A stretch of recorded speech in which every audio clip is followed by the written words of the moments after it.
In today's video, I'm going to teach you how to attach a folder in Microsoft Outlook Mail. If you've ever needed to share multiple files at once, sending a folder can seem like the easiest option.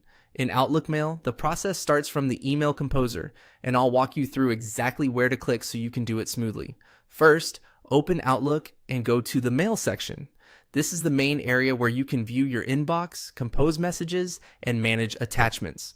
Once you're there, look for the New button and click it to start creating a new message.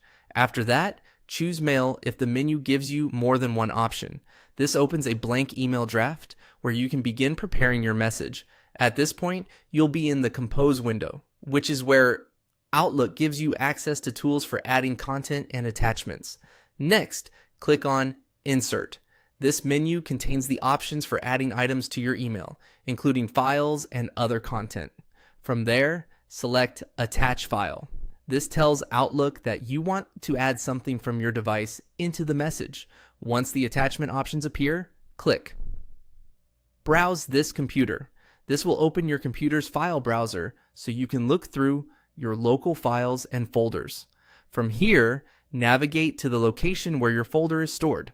Now, select your folder.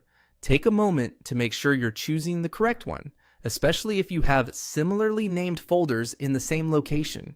If your folder contains several important files, it can also help to quickly review its contents beforehand, so you know you're sending exactly what you intend to share.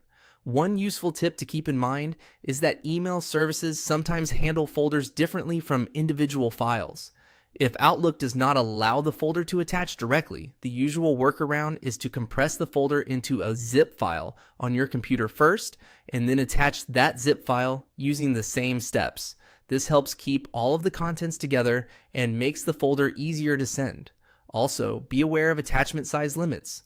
If the folder is large, Outlook may suggest uploading it through cloud storage instead of attaching it directly. That can be helpful when you're sharing bigger sets of files. And that's how to attach a folder in Microsoft Outlook Mail. Once your folder is attached, you can finish writing your email, add your recipient, and send it as usual.